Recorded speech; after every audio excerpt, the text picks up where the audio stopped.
Consideration of the legislation on the agenda, I would ask for unanimous consent to approve new subcommittee assignments. At this time, I would like to welcome the gentleman from Ohio, but he is not here. So we'll put that off till he gets here. But I'll go ahead and ask unanimous consent that he be appointed to the subcommittee on early childhood, elementary, and secondary education, and to the subcommittee on higher education and workforce development. Any objection? Without objection, so ordered.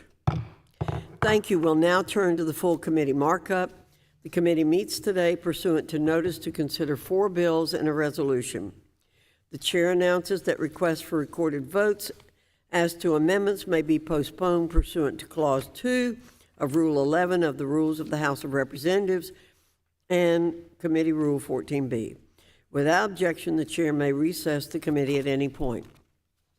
Thank you, everyone, for being here today, and I hope everyone's taken the time to extend a warm welcome to Michael Ruley on the floor. Now we'll consider a fix to the free application for federal student aid, or FAFSA, process. This tool is designed to make post-secondary education accessible and affordable for many students across the United States. Unfortunately, the Biden administration's failure to implement the new simplified FAFSA has thrown students, families, and schools into disarray.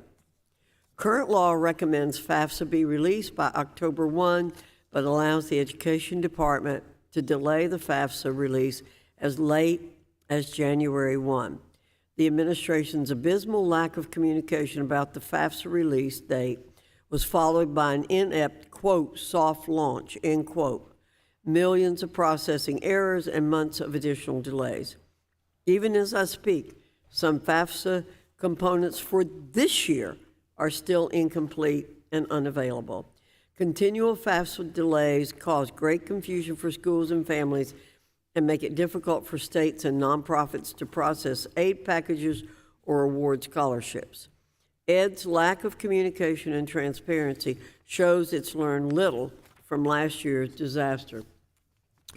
Representative Aaron Houchin's H.R. 8932 FAFSA Deadline Act seeks to rectify this by ensuring the 2025-2026 FAFSA is released and fully operational by October 1, 2024. Secretary Cardona has hedged and said that October 1, 2024 is only a, quote, expected, end quote, release goal, which is far from the solid commitment that students deserve. By establishing a hard deadline of October 1, H.R. 8932 will provide students, families, and schools with much-needed clarity and stability. I hope my colleagues agree that our top priority should be to eliminate the possibility of another botched rollout filled with uncertainty and pass H.R. 8932. Next on the agenda, we'll turn to a tranche of 3 bills aimed at fortifying the workforce.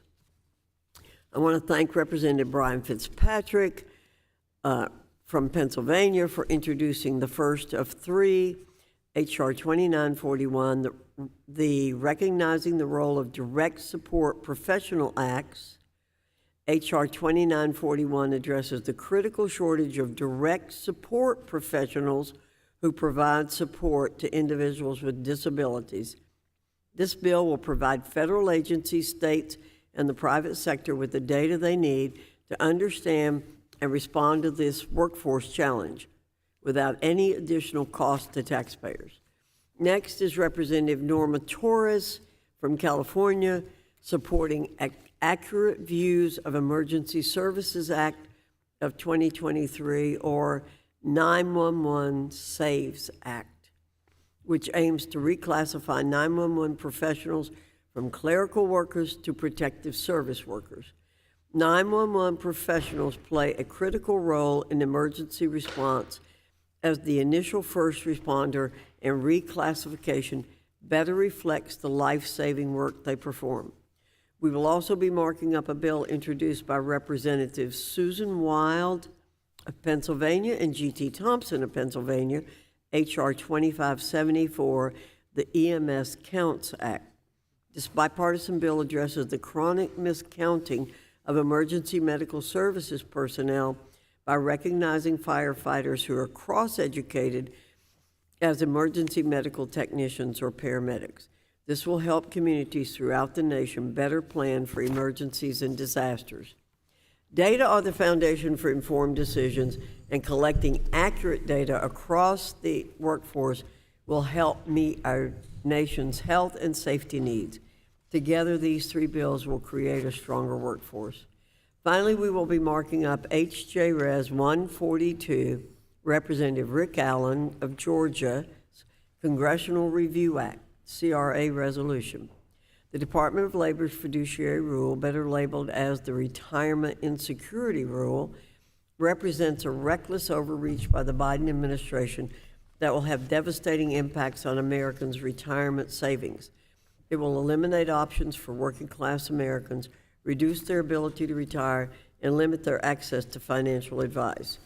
One study projects that a rule like this would, over the course of 10 years, reduce the retirement savings of 2.7 million Americans with incomes below $100,000 by approximately $140 billion. Representative Allen's CRA resolution will end this harmful rule. Congress must protect Americans' freedom to choose how they invest for retirement, ensure they have access to the financial advice they need. These 5 bills express the commitment of the committee to working families, from those on the brink of retirement to those about to send their first child to college. For each life event, American workers deserve flexibility and responsive federal policy.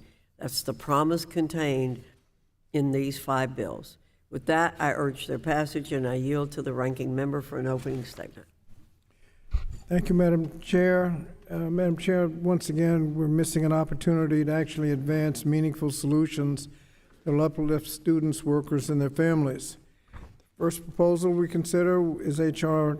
8932, which would present the Department of Education with an arbitrary accelerated deadline of October 1st to roll out the free application for federal student aid, or FAFSA. Under the Higher Education Act, the FAFSA serves as a primary conduit for students to receive federal student aid. In 2020, we took measures to simplify the form and to better account for student needs by improving access to the Pell Grant.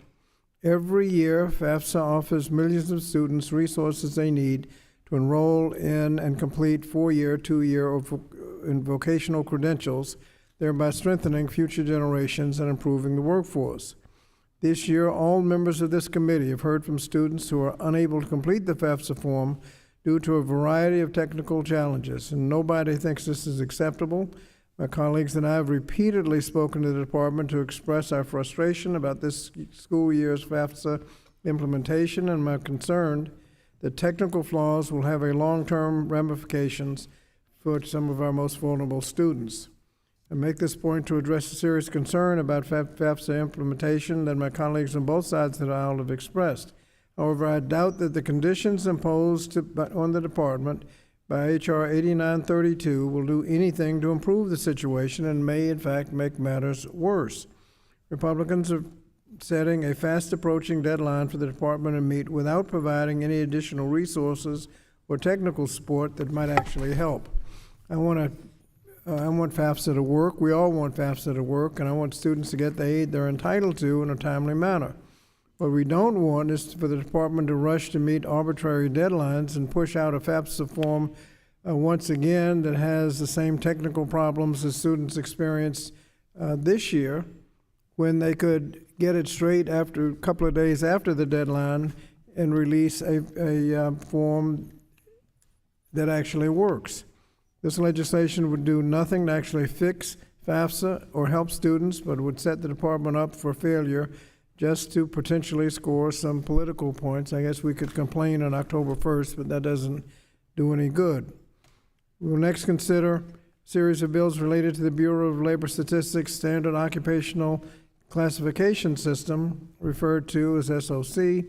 The Data collected by the Bureau is vital to the work of researchers, economists, and many others analyzing America's workforce. This process has been and should remain nonpartisan and objective. H.R. 2941, H.R. 6319, and H.R. 2574 aim to recognize groups of workers who are too often underpaid, underprotected, and underappreciated in today's economy: direct support professionals, 911 operators, and firefighters. However, these bills do little in a way to offer concrete benefits to those workers, so I don't oppose the bills, but do acknowledge that this is another missed opportunity to actually deliver results to our workers. The final proposal we'll consider nullifies the Department of Labor's narrowly tailored retirement security rule. Every worker in this country deserves a secure and dignified retirement, and many of them seek professional advice on how to invest their retirement nest egg, particularly when it comes to what's called rolling over their assets from their employer-provided plan to an IRA.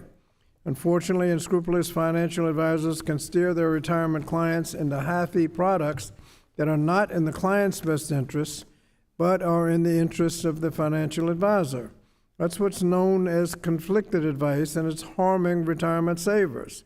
The Biden-Harris administration's retirement security rule would end this insidious practice and help ensure workers, retirees, and retirement plan sponsors receive advice that's in their best interest. And it's a surprise that that concept is apparently controversial. According to Morningstar, retirement plan participants would save over $55 billion in the first 10 years after implementation, and over $130 billion in the 10 years after that, just by getting information that's in their best interest, not in the best interest of the financial advisors. So I strongly support the Biden-Harris administration's sensible retirement security rule and urge my colleagues to vote against the joint resolution to nullify it. I hope that our discussion today will promote our mutual goals, regardless of our disagreements, to ensure that students can afford an education, honor and protect the integrity of nonpartisan data collection, and guarantee a safe and secure retirement for workers. Thank you, Madam Chair, and I yield back. Thank you, Mr. Scott. Without objection, all other members who wish to insert written opening statements into the record may do so by submitting them to the committee clerk electronically by the end of today. House rules require that a copy of the measures be made available to members and the public at least 24 hours in advance. Pursuant to the notice for today's meeting, a copy of the measures was made available to members and the public at least 24 hours in advance. The resolution and bills being marked up today shall be open to amendment at any point, and the chair will allow members to offer amendments in a manner not prohibited by House or committee rules. Without objection, members who have more than one amendment to the resolution or to a bill and wish to offer their amendments en bloc may do so. The committee will now proceed to consideration of the bill H.R. 8932 for amendment. The bill was circulated in advance and printed copies are available. The clerk shall designate the bill. H.R. 8932, a bill to establish an earlier application processing cycle for the FAFSA. Without objection, the first reading of the bill is dispensed with. Without objection, the bill will be considered as read and open for amendment at any time, and any amendment offered shall be considered as read. Does anyone seek to be recognized? Ms. Houchin, for what purpose do you seek recognition? Madam Chair, I have an amendment at the desk titled ANS 001.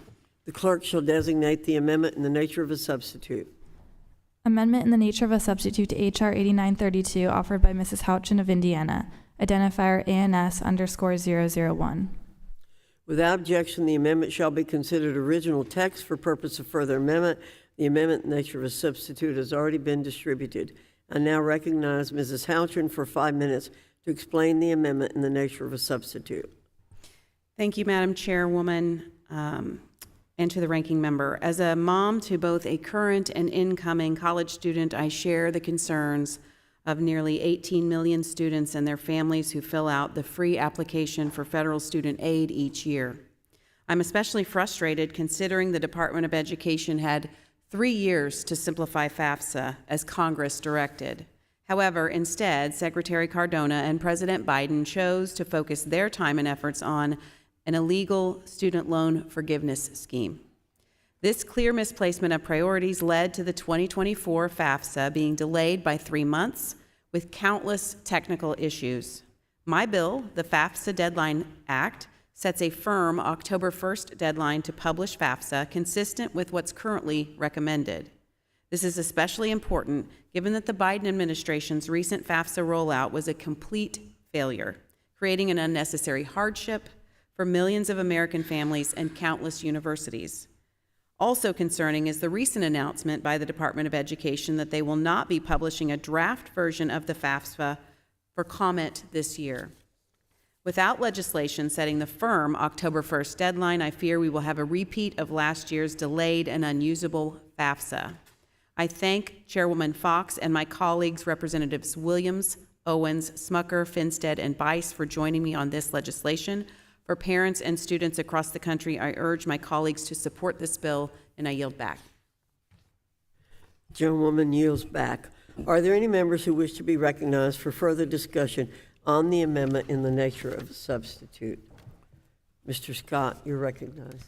Thank you, Madam Chair. I'd like to speak in opposition to the amendment in the nature of a substitute. And first, I'm glad to see that my colleagues are focused on improving the financial aid system, especially given the recent efforts by those on the other side of the aisle to cut funding for many of the financial aid programs that low-income students would gain access to through the FAFSA form. For example, today the Appropriations Committee is considering a funding bill to cut funding for the Federal Work-Study Program and the Supplemental Emergency Opportunity Grant. As I mentioned in my opening remarks, I share the concern that the problems of the FAFSA this year have made it much harder for students to figure out how they can afford to get a college education, and I'm disappointed with how the department has handled the ongoing FAFSA situation. So of course I want to see this year's FAFSA fully available for all students as soon as possible, ideally beginning on the 1st of October. But the speed should not come at the expense of accuracy.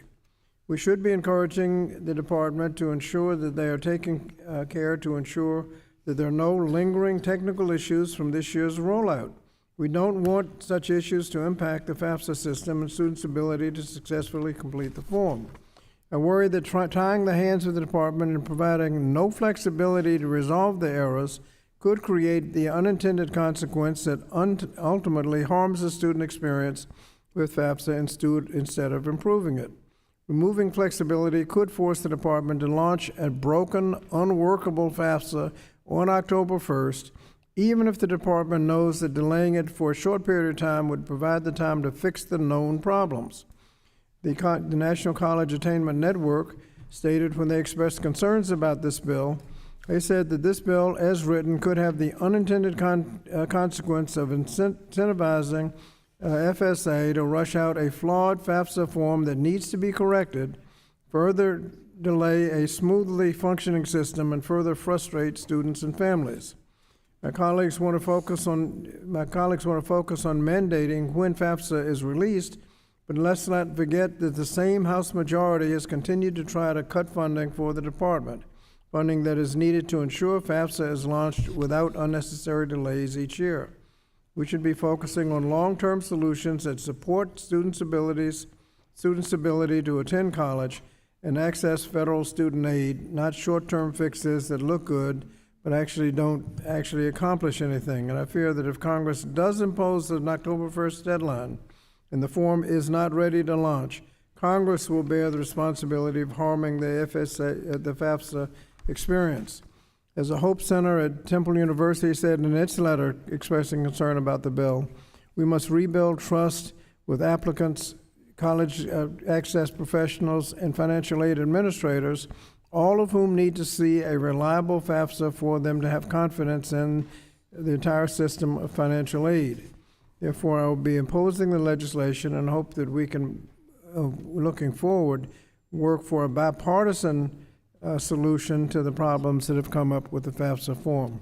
With that, Madam Chair, I yield back. Thank you, Mr. Scott. Mr. Sablon, for what purpose do you seek recognition?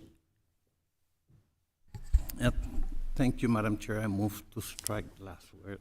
Mr. Sablon, you're recognized 5 minutes. Thank you. 7 months after the rollout of FAFSA,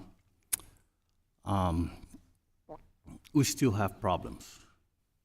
I don't know that FAFSA, I can say that FAFSA is a complete failure, but we do have some issues with it.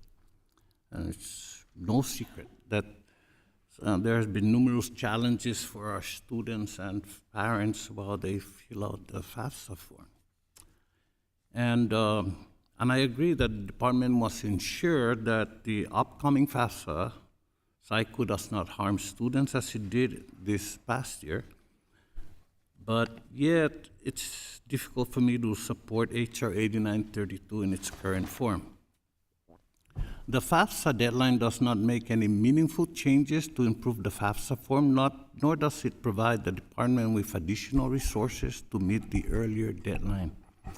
If unaccompanied by additional resources, the earlier deadline may actually make the situation worse by forcing the Department of Education to publish a FAFSA form that, while complete, may include many errors.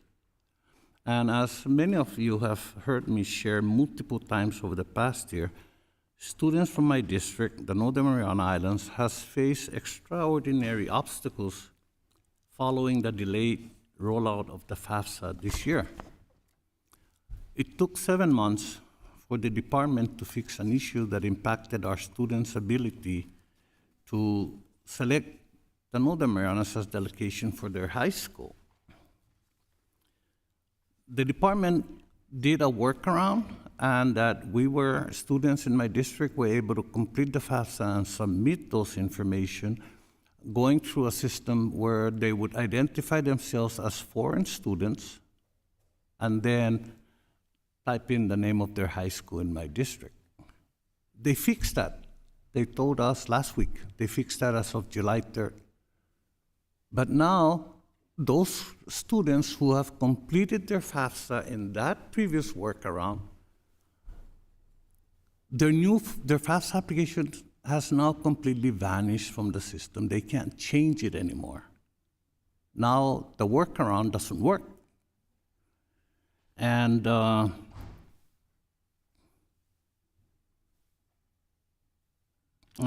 we're getting word from my district, from our college, that students are having a hard time because now the poor access portal actually fails to include the Marianas as a state.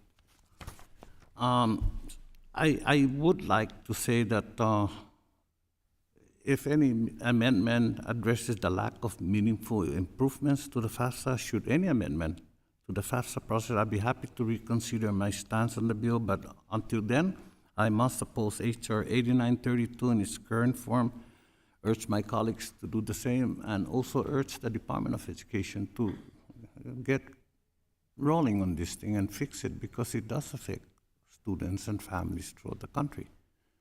Madam Chair, I yield back my time. Thank you, Mr. Sablon. Does anyone else wish to speak on the amendment in the nature of a substitute? Ms. McBath, you're recognized for 5 minutes. Thank you, Madam Chair. I'd like to speak in favor of the ANS. Even though I cannot say that I concur with the gentlewoman from Indiana's previous remarks concerning Secretary Cardona and the President, I think everyone here can agree that the rollout of the new simplified FAFSA did not go as intended. A process that was supposed to make college more accessible for working families hoping to attend college for possibly the very first time in their family was unfortunately riddled with errors and with delays. It's heartbreaking reality that some students will inevitably miss out on attending the school or the program of their choice or of their dreams this August, or delay going to college altogether due to clerical errors that were totally out of their own control. We owe it to them to do everything in our power to right this wrong and to provide the flexible support that they need to obtain the skills and the credentials necessary to succeed in today's economy.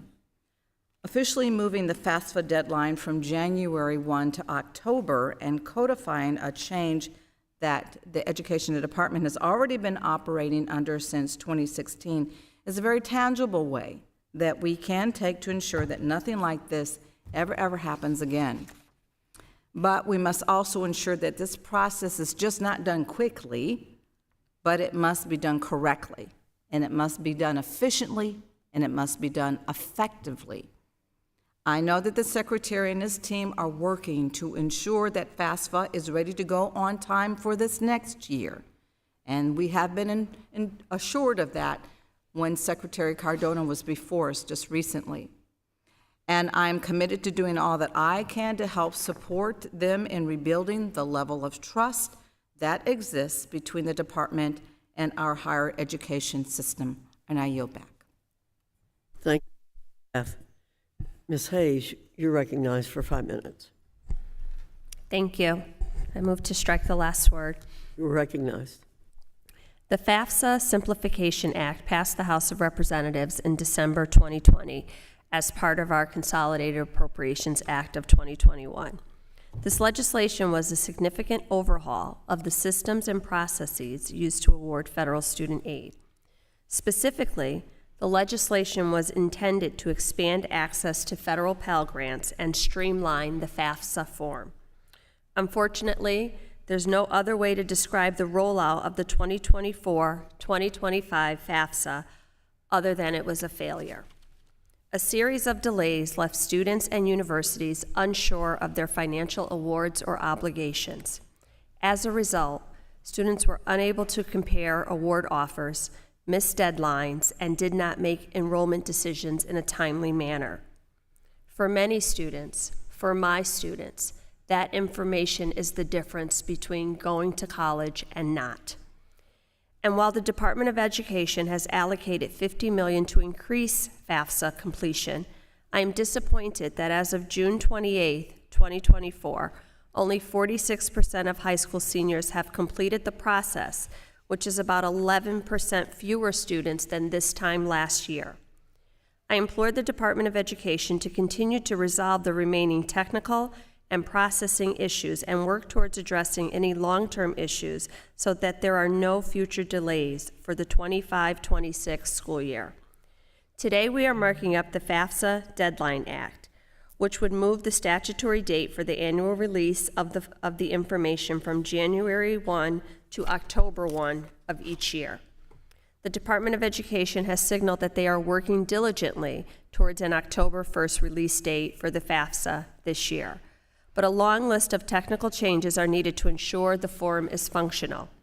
The Department of Education must get these issues corrected and proceed with the implementation of the FAFSA Simplification Act. Furthermore, it is imperative we give students additional time to fully understand the financial aid available to them. All students should be able to make informed decisions about their educational future. And I believe this legislation is a step in the right direction towards accomplishing that goal. While I support this legislation, I cannot close without expressing my strong disagreement for the remarks made about the President and the Secretary of Education on this issue. Leading the Department of Education is a tremendous job that requires many responsibilities. So the idea that working on one thing takes away from working on another is just false. We have a uniquely qualified Secretary of Education in Dr. Cardona, and he understands what this information means and how important it is to students. And through his testimony and through personal experience working directly with him, I truly believe that he's doing the best he can to resolve this problem. I plan to support this legislation. I urge my colleagues to do the same because ultimately I think all of our goal is to make sure that students succeed. With that, I yield back. Thank you, Ms. Hayes. Ms. Adams, you're recognized for 5 minutes. Thank you, Madam Chair. I'm really torn on this a little bit, but let me just say as an educator, as someone who has worked with students who have to fill out these forms. I mean, I've always thought that it was probably more complicated than it needed to be. So streamlining the federal student aid process, I think, is something that we need to do. I do agree with my colleagues, Ms. Hayes, and who has talked about not only the the support of Secretary Cardona. I've had an opportunity to talk with him many times and his staff, and I think they do understand the problems that have occurred, and I think realistically and honestly, genuinely trying to correct it. I've had an opportunity to talk to several of the schools in my district, and students too, who are having really serious problems, and their parents, with trying to determine what it's going to cost them, and that's just a very unsettling thing. I mean, as a grandparent who has my last grandchild, youngest one, going to college this year, of course, I don't think she's going to be able to get the kind of aid, because she probably won't need all of that. But I will say that the deadline that currently exists, October, which is in October, as we look at the time that has passed, I just wonder if the time is extended, which for some students and some schools it may be needed, but to go into January, I think will really frustrate a lot of not only students but their parents, that this process does not seem to have an ending that will give them a certain level of comfort to know exactly how much they're going to have to pay. I mean, the ultimate goal, though, is for students who want the opportunity to get a degree in higher education, to have that opportunity to do that. I certainly had it. I took advantage of the support that I could get in terms of financial aid, because it was certainly appropriate for my situation. But I do understand that the frustration that our parents and particularly our universities are having, trying to grapple with the packages that students need, so that they really know what they're going to have to do. So while I think that giving extra time might be helpful in some cases, I do believe that extending it well into the next school year, the academic year of 2025, I think might be a bit problematic. So I'm going to support this bill.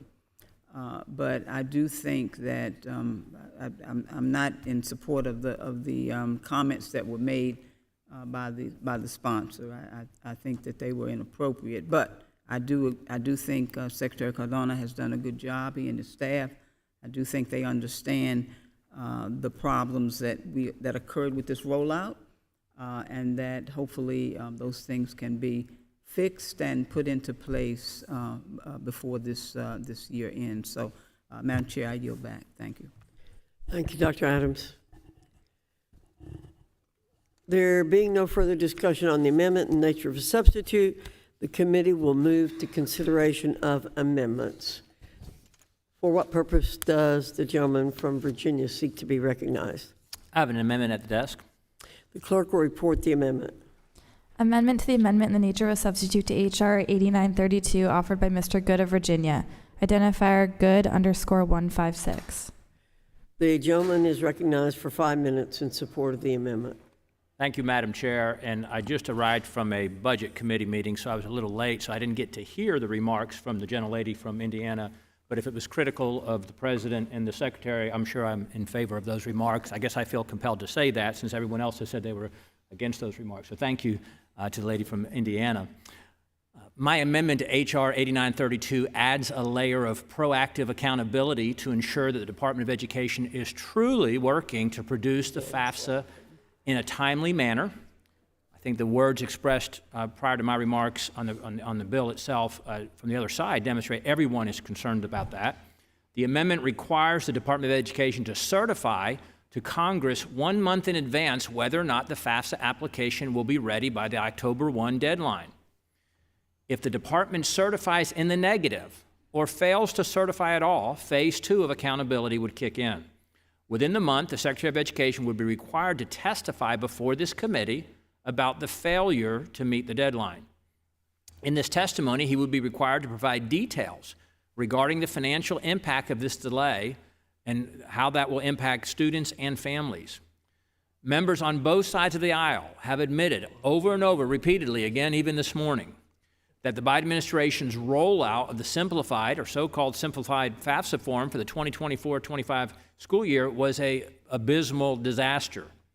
Instead of releasing the FAFSA last October, again when it's traditionally due, the department waited until the last possible second only to publish a faulty application on January 1. The next several months were spent fixing the numerous technical issues with the application, finally allowing students to access it, and then processing the applications. But it's my understanding that there are still components of the application that the department is troubleshooting. Only the federal government could take 3 years to simplify, so-called, something just to have it crash and burn. Something needs to change so this cycle of incompetence does not continue. While we don't have complete data on final enrollment for this fall and this school year, FAFSA completion rates are down by an estimated 12% this year compared to previous years, according to the National College Attainment Network. Some folks on the minority side were saying it was 11%, so 11%, 12%, whatever the actual number may be. How many students have given up on their dream to go to college because of the Department of Education's failures? Students and schools have a right to pursue judicial enforcement against unreasonable delays. My amendment ensures that Congress does its due diligence to provide students, families, and schools clarity about a decision that impacts so much of their future. If Congress sets a statutory deadline, that should be backed up with enforcement action. As a parent of 3 children in their 20s and 30s, one of my happiest days was when my youngest was a senior and I stopped having to do FAFSA. And that was before the disasters that these parents and students are suffering through today. I hope the members on both sides of the aisle who expressed dismay at this most recent FAFSA rollout can agree and will support my amendment. And I yield back. The gentleman yields back. Does anyone else seek recognition on the amendment? Mr. Scott, you're recognized for 5 minutes. Thank you, Madam Chair. And although I have serious concerns with mandating a hard deadline to launch this year's FAFSA, I do believe it's important to provide as much transparency as possible for students, families, and colleges about the FAFSA process. This amendment would require the Secretary to certify whether the department is on track for an October 1st launch by September 1st. And should the department not be on track for an on-time launch, the amendment requires the Secretary to come to us and testify in front of our committee to detail the reasons for the delay and the potential impact on students and families. This amendment can actually help because it gives the committee the opportunity to intervene and possibly provide some assistance before it's too late. So I would support the amendment offered by my distinguished colleague from Virginia and yield back the balance of my time. Chairman yields back. Does anyone else wish to speak on the amendment to the amendment in the nature of a substitute? If there's no further discussion on the amendment in the nature on the amendment from the gentleman from Virginia, all in favor say aye. Aye. All opposed, no. In the opinion chair, the ayes have it, and the amendment is agreed to. Madam Chair, Yes, we have a unanimous consent request. yes, Mr. Scott. Like a unanimous consent to enter into the record a communication from the National Association of Student Financial Aid Administrators, which says, in part, forcing an October deadline this year does not guarantee a fully functioning form and may, in fact, work against the efforts to release a product that has been tested and found to run smoothly. I'd ask this to be entered into the record. Without objection. Are there further amendments to the amendment in the nature of a substitute? We will now move to consider the next bill.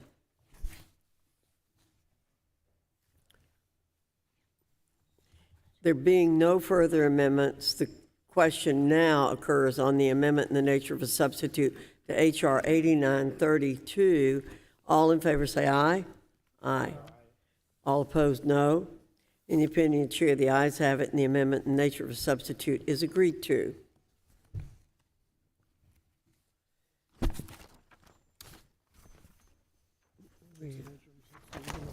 Do Do we gonna have it? Nobody's asked for a roll call. Do you want a roll call? We'll now move to consider the next bill. Are there any pardon me. The committee will now proceed to consideration of the bill H.R. 2574 for amendment. The bill was circulated in advance and printed copies are available. The clerk shall designate the bill. H.R. 2574, a bill to require the Secretary of Labor to revise the standard occupational classification system to accurately count the number of emergency medical services practitioners in the United States. Without objection, the first reading of the bill is dispensed with. Without objection, the bill will be considered as read and open for amendment at any point, and any amendment offered shall be considered as read. Does anyone seek to be recognized? Mr. Thompson, for what purpose do you seek recognition? Madam Chair, I have an amendment at the desk titled H.R. 2574_ANS.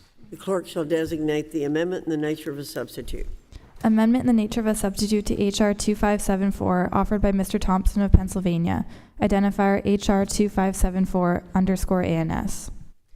Without objection, the amendment shall be considered original text for purposes of further amendment. The amendment in the nature of a substitute has already been distributed. I now recognize Congressman Thompson for 5 minutes to explain the amendment in the nature of a substitute. Well, thank you, Madam Chair. I rise today in strong support of H.R. 2574, the EMS Counts Act, which I was proud to introduce alongside my fellow Pennsylvania Congresswoman Wild. Prior to serving in Congress, I spent many years as a firefighter and EMS volunteer, and I most certainly recognize the vital role that they play in our communities.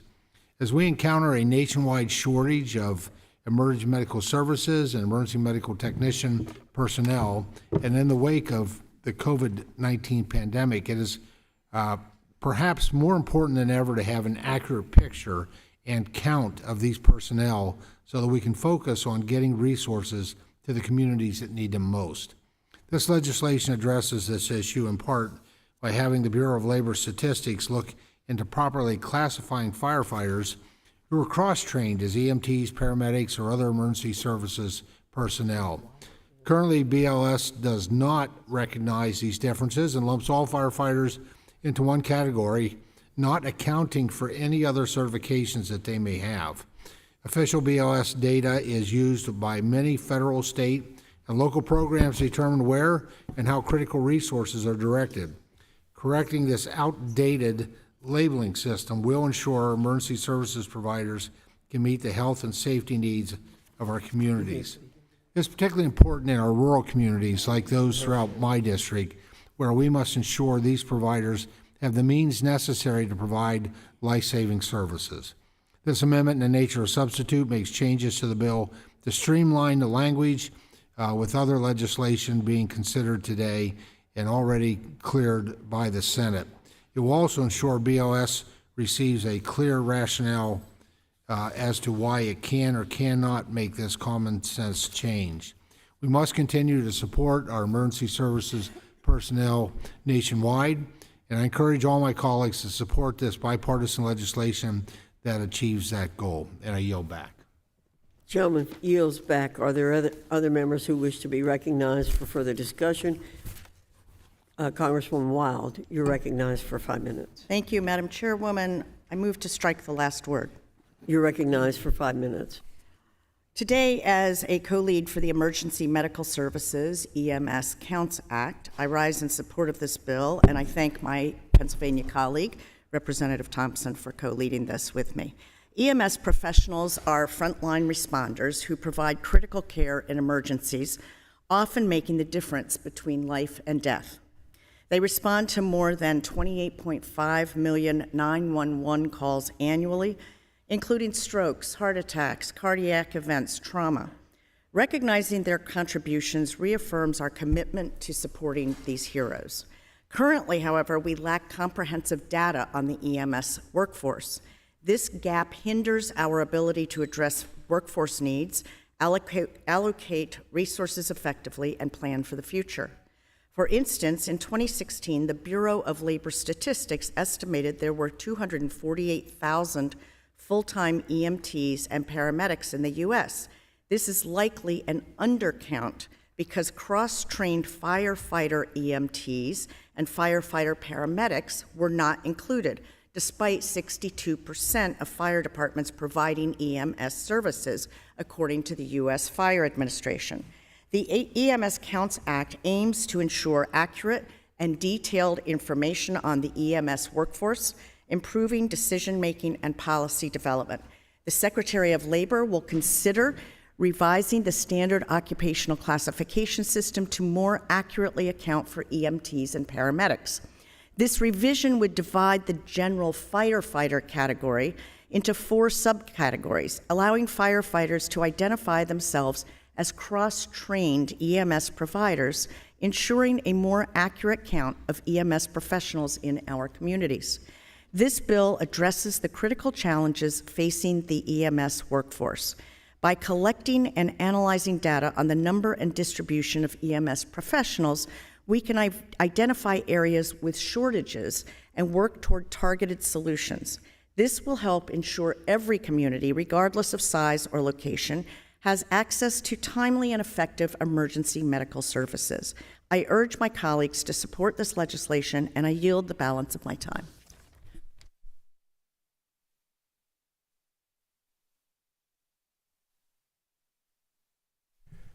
Thank you, Madam Chair.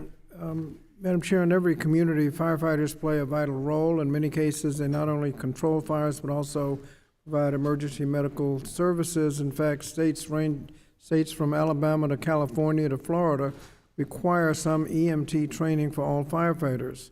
While I applaud the bill's efforts to draw attention to this fact, we should be clear that nothing in the bill would guarantee wage increases for firefighters, improve their safety in the workplace, or improve their health or retirement benefits. This bill provides no additional dollars to invest in firefighting training or to improve emergency response infrastructure in our communities.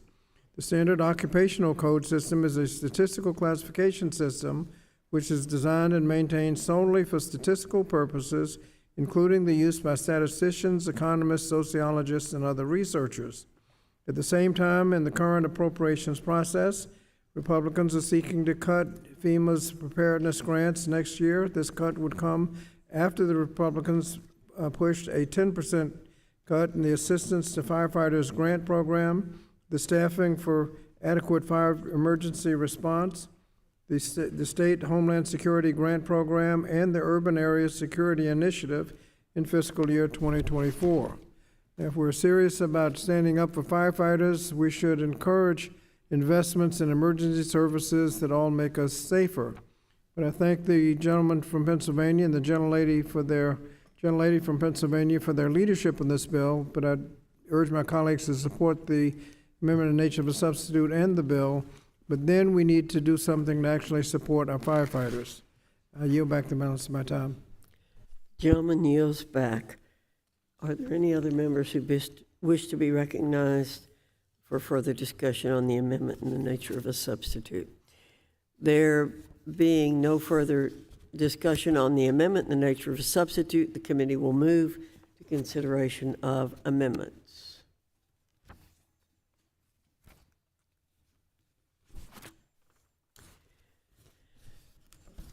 Does the gentlelady from Pennsylvania have an amendment? Do you have an amendment? I do. For what purpose does the gentlewoman from Pennsylvania seek recognition? Chairwoman, I have an amendment at the desk. The clerk will report the amendment. Amendment to the amendment in the nature of a substitute to H.R. 2574 offered by Ms. Wild of Pennsylvania. Identifier Wild PA_044. Thank you. This amendment proposes... The gentlewoman's recognized for 5 minutes in support of the amendment. Thank you, Madam Chair. This amendment proposes a modification to the timeline in the bill for submitting a report to Congress. As the bill currently stands, it requires the Director of the Office of Management and Budget to submit a report within 30 days if the separate codes were not adopted. That report should include information on why the Director made that choice. My amendment seeks to extend this timeline from 30 days to 60 days. I urge my colleagues to support this amendment and yield the balance of my time. And I yield back. The gentlewoman yields back. Does any member wish to speak on the amendment to the amendment in the nature of a substitute? I'll recognize myself for 5 minutes. Emergency medical services, EMS, are an integral component of responding to emergencies and disasters. These professionals respond to millions of 911 calls each year. Failing to recognize their cross-education leads to significant and chronic undercount of EMS personnel, leaving potential vulnerabilities in emergency response. That's why it's critical that Congress call on BLS to examine this possible inaccuracy in the standard occupational classification system. If BLS does not change the classification system an issue in this bill, then it must report back to the committee on why it's not made that change. This amendment would change the deadline to report back to the committee from 30 days to 60 days. BLS should respond thoroughly so the committee can decide whether legislation is needed to direct BLS to change the classification.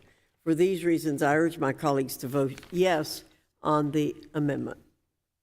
Are there any other members who seek recognition on the amendment from the gentlelady from Pennsylvania?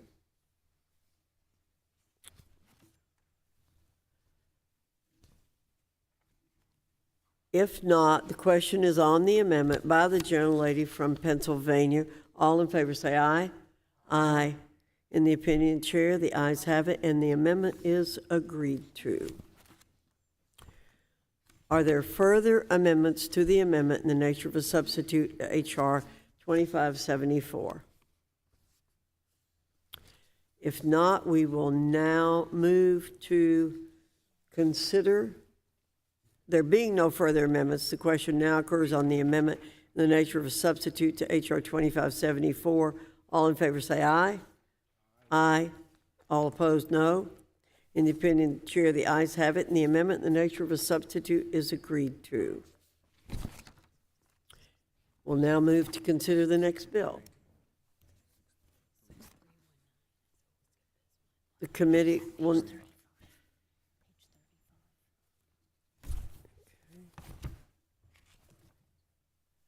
The committee will now proceed to consideration of the bill H.R. 6319 for amendment. The bill was circulated in advance and printed copies are available. The clerk will designate the bill. H.R. 6319, a bill to require the Director of the Office of Management and Budget to review and make certain revisions to the standard occupational classification system and for other purposes. Without objection, the first reading of the bill is dispensed with. Without objection, the bill will be considered as read and open for amendment at any point, and any amendment offered shall be considered as read. Does anyone seek to be recognized? Ms. Chavez-DeRemer, for what purpose do you seek recognition? Thank you, Madam Chair. I have an amendment at the desk titled H.R. 6319_ANS. The clerk shall designate the amendment in the nature of a substitute. Amendment in the nature of a substitute to H.R. 6319 offered by Mrs. Chavez-DeRemer of Oregon. Identifier H.R. 6319_ANS. Without objection, the amendment shall be considered original text for purposes of further amendment. The amendment in the nature of a substitute has already been distributed. I now recognize Congresswoman Chavez-DeRemer for 5 minutes to explain the amendment in the nature of a substitute.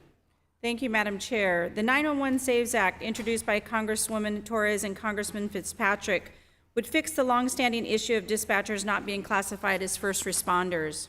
The entire country's ability to respond to emergencies would come to a grinding halt if it weren't for dispatchers. They are the first to respond to a crisis, making sure that the necessary help is on its way. Every day, dispatchers are on the line with people actively experiencing the worst moment of their life. Taking in those stories, those sounds in the background is emotionally backbreaking work on its own. Yet dispatchers handle these floods of calls with calm and focused energy.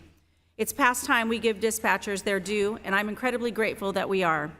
Thank you to the Congressman Torres, Congressman Fitzpatrick, and you, Madam Chair, for including this much-needed legislation in today's markup. I urge my colleagues to vote yes, and I yield back the balance of my time. The gentlewoman yields back. Are there any members who wish to be recognized for further discussion on the amendment in the nature of a substitute? Mr. Scott, you're recognized. Thank you, Madam Chair. Madam Chair, close to 100,000 public safety telecommunicators often called 911 operators, working across this country, pick up the phone every day to horrific and traumatizing scenes. Often their duties require them to provide instructions to callers based on knowledge of and certification in law enforcement, fire, or emergency medical procedures. These workers are an essential thread in the fabric of our nation's emergency response infrastructure. Today, it is given that when you call 911, your call is connected with a dispatcher, a luxury that should not be taken for granted. However, we should be clear that nothing in this bill will guarantee wage increases for 911 operators, improve their safety in the workplace, or improve their health or retirement benefits. The bill provides no additional dollars to invest in 911 operator training or to invest in our country's emergency response infrastructure. The Standard Occupational Code System is a statistical classification system which is designed and maintained solely for statistical purposes, including use by statisticians, economists, sociologists, and other researchers. The policy committee has signaled that it will consider moving this occupation to protective services in the upcoming revision, which occurs once every 10 years. This is also currently an opportunity for providing input suggestions through an open Federal Register notice process. We must go beyond this bill and give 911 operators the recognition on the jobs that they deserve, including ensuring that these telecommunications professionals have the access to affordable mental health services and scheduling that acknowledges the strain of their duties. So I urge my colleagues to support the bill, but then enact support for 911 operators. I yield back the balance of my time. The gentleman yields back. Are there any members who wish to be recognized for further discussion on the amendment in the nature of a substitute? Ms. McBath, you're recognized for 5 minutes. Thank you, Madam Chair. I'd like to say that I'd like to strike the last word. You're recognized. Thank you. I'm grateful for this opportunity today to honor the life-saving work of 911 dispatchers in my home state of Georgia and all over the country by supporting this bipartisan bill. It is no question that public safety communicators keep our friends and our neighbors safe, but there's hidden toll on their emotional and their physical well-being that's not discussed nearly as often as it should be. They work tirelessly around the clock, talking with people in distress, people that are in fear or actively in harm's way, all the while relaying critical information with as much detail as they possibly can. To serve our communities in this way takes empathy, it takes courage, and it takes lots of skill. And I truly admire them for the work that they do each and every single day on our behalves. The last thing they should be worrying about is being able to access the care or resources that they need to do their job successfully.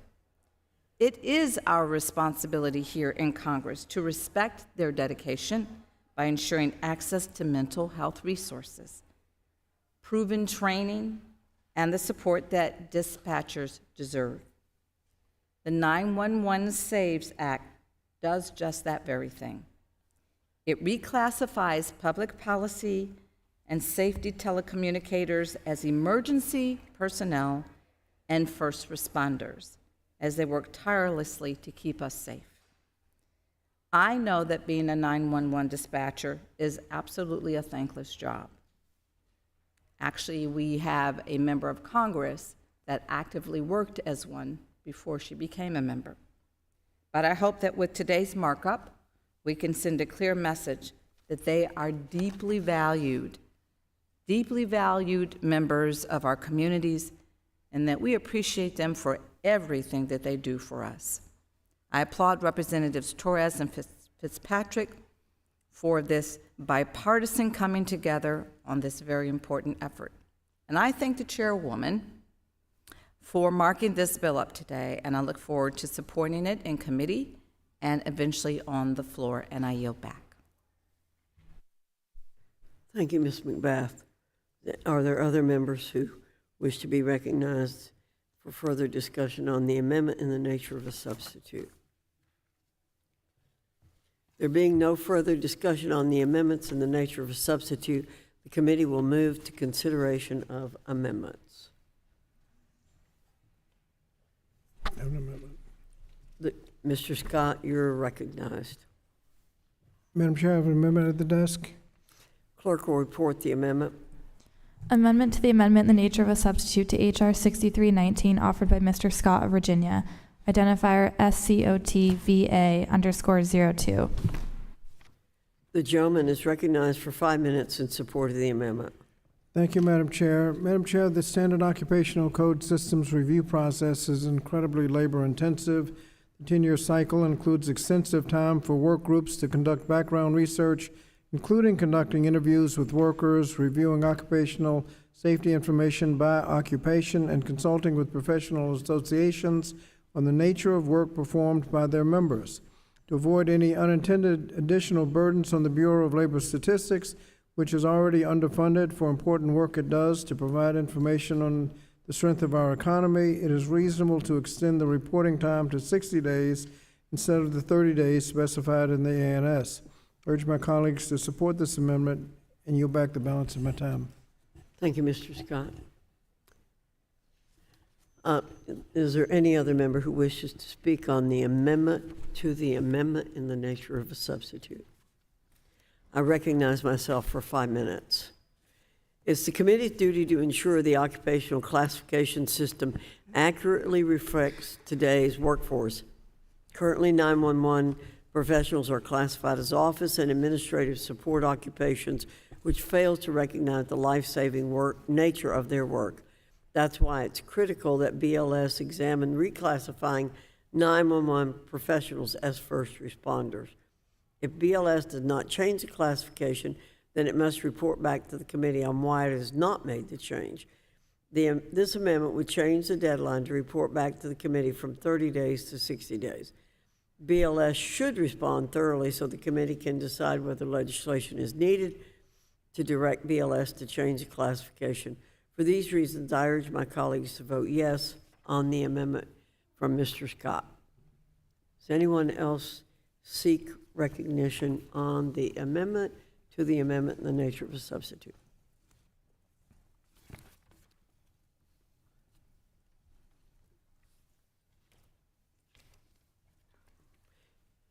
If not, the question is on the amendment by Mr. Scott. All in favor say aye. Aye. In the opinion of the chair, the ayes have it, and the amendment is agreed to.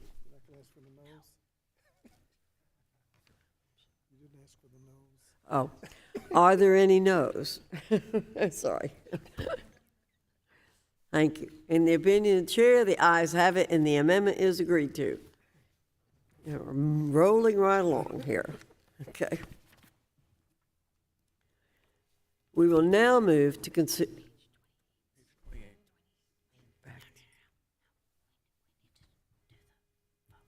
Oh. There being no further amendments, the question now occurs on the amendment in the nature of a substitute, H.R. 6319, as amended. All in favor say aye. Aye. All opposed say no. In the opinion, the ayes have it. And the amendment in the nature of a substitute is agreed to.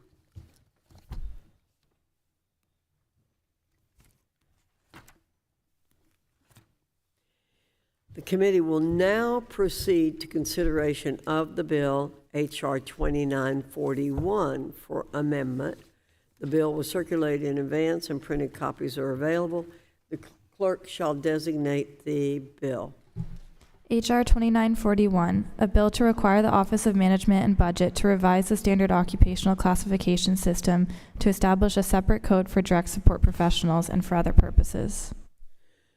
Without objection, the first reading of the bill is dispensed with. Without objection, the bill will be considered as read and open for amendment at any point, and any amendment offered shall be considered as read. Does anyone seek to be recognized? Mr. Smucker, for what purpose do you seek recognition? Desk. The clerk shall designate the amendment in the nature of a substitute. Amendment in the nature of a substitute to H.R. 2941 offered by Mr. Smucker of Pennsylvania. Identifier H.R. 2941_ANS. Without objection, the amendment shall be considered original text for purposes of further amendment. The amendment in the nature of a substitute has already been distributed. I now recognize Congressman Smucker for 5 minutes to explain the amendment in the nature of a substitute. Thank you, Madam Chairwoman.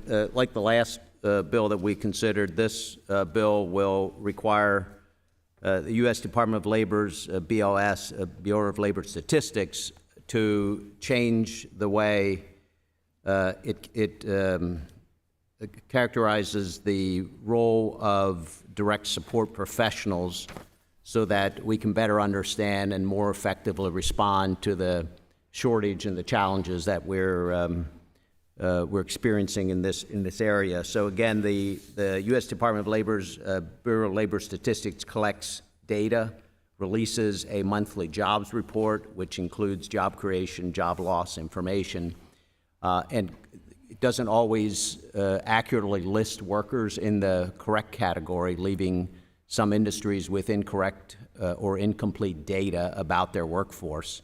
Today, the committee is acting to better track the gaps within the direct force professional workforce so the needs of the communities are better met. Direct support professionals, or DSPs, provide critical support to individuals living with disabilities. They assist with communication, providing on-the-job coaching, and helping with daily living needs. These workers play a key role in helping ensure that adults with disabilities can live independently and fully participate in their communities. Right now, however, there aren't enough workers to meet demand, and home and community-based service providers struggle to recruit and retain DSPs. A lack of sound data compounds the problem. DSPs are currently classified under the broader category of home health care aid, which includes all home health care occupations.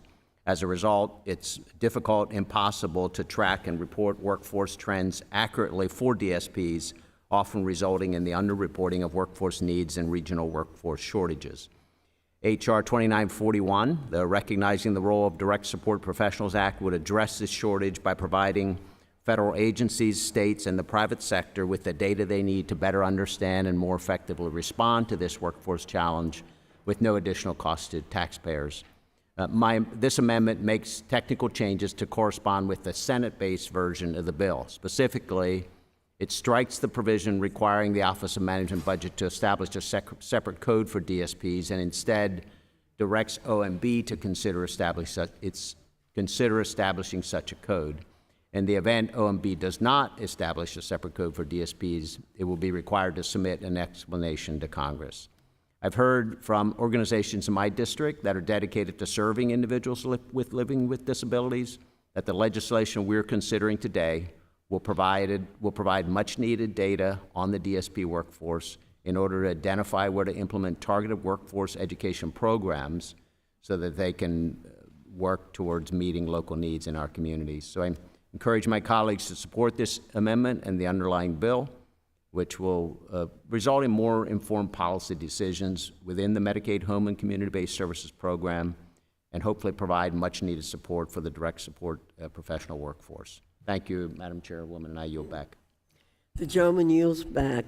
For what purpose does Congresswoman Bonamici seek recognition? Madam Chair, I move to strike the last word and speak in favor of H.R. 2941. You're recognized for 5 minutes. Thank you, Madam Chair. I was going to speak on the underlying bill. I don't see a significant difference with the amendment in the nature of the substitute, so I'm going to support that as well.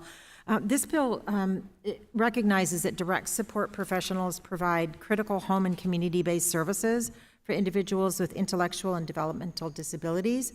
Without these professionals, fewer individuals would be able to live independently and fully integrated in their communities. This creates unnecessary physical, emotional, and financial burdens on families across the country. Despite the importance of these services, there's been a worker shortage in the field for decades, and individuals with disabilities and their families are struggling to access the services they need and are entitled to receive.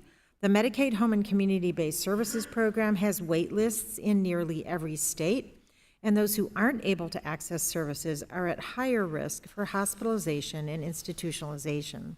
Establishing a specific occupational code for direct support professionals is the first step in addressing the worker shortage. Through comprehensive employment data collection, the federal government can better understand the extent of this crisis and begin to formulate informed solutions to resolve it. Additionally, these professionals deserve the validation of having their occupation recognized and uplifted in federal law. That's why I've co-sponsored this bill, and I urge my colleagues to support it today. So thank you, Chairwoman Fox and Ranking Member Scott, for moving this bill forward, and I yield back the balance of my time. Thank you, Ms. Bonamici. Are there other members who wish to be recognized? Mr. Scott, you're recognized for 5 minutes. Thank you, Madam Chair. As I've indicated in other bills, the bill does nothing to guarantee wage increases for direct support professionals, nor improve their safety in the workplace, or improve their health retirement benefits, and no additional dollars in training. But I think it does recognize an important group of workers. 4.5 million in the U.S. serve as direct care workers. And so this is an appropriate bill, but needs to go further. I yield back. Thank you. Mr. Scott, are there any other members who wish to be recognized or further discussion on the amendment in the nature of a substitute? There being no further discussion on the amendment in the nature of a substitute, the committee will move to consideration of amendments. For what purpose does the gentleman from Virginia wish to be recognized? Madam Chair, I have an amendment to the desk. The clerk will report the amendment. Amendment to the amendment in the nature of a substitute to H.R. 2941 offered by Mr. Scott of Virginia. Identifier Scott, SCOTVA_01. The gentleman is recognized for 5 minutes in support of the amendment. Thank you, Madam Chair. Madam Chair, the Standard Occupational Code System is a statistical classification system which is designed and maintained solely for statistical purposes, including use by statisticians, economists, sociologists, and other researchers. This review is incredibly labor-intensive. To ensure independence and objectivity of statistical standards, only statistical purposes are considered when making changes to the system, and all changes made are through a review process roughly once every 10 years. 10-year cycle includes extensive time for work groups to conduct background research, including conducting interviews with workers, interviewing occupational safety information by occupation, and consulting with professional associations on the nature of the work performed by their members. The last cycle concluded in 2018 following a notice and comment period. Following each cycle, the BLS publishes rationales for revisions for occupational classifications that it did not previously accept. As I mentioned earlier, the Federal Register notice for the next cycle for review has been released, with revisions expected to be finalized by 2028. To avoid any unintended additional burdens on the Bureau of Labor Statistics, it is reasonable to extend the reporting time to 60 days instead of the 30 days specified in the ANS. I hope we can adopt the amendment, and I yield back the balance of my time. The gentleman yields back. Does any other member seek recognition on the amendment in the nature of a substitute? I recognize myself for 5 minutes.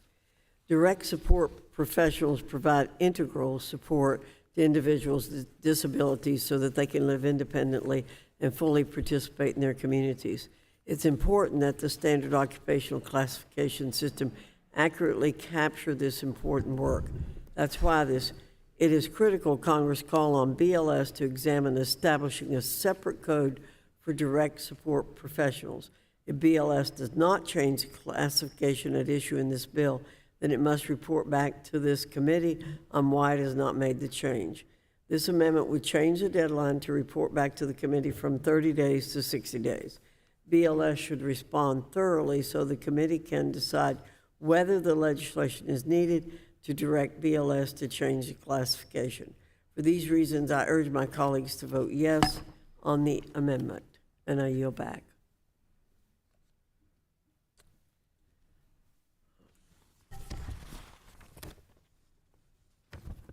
Does any other member seek recognition? If there's no further debate on the amendment, then the question is on the amendment by the gentleman from Virginia. All in favor say aye. Aye. In the opinion of the chair, all opposed say no.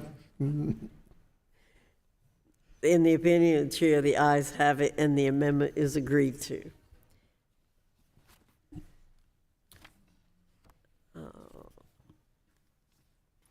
There being no further amendments, the question now occurs on the amendment in the nature of a substitute to H.R. 2941 as amended. All in favor say aye. Aye. All opposed, no.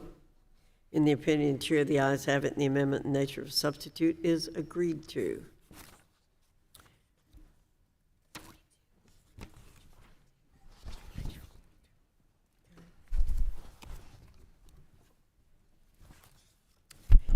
The committee will now proceed to the consideration of the resolution H.J. Res. 142 for amendment.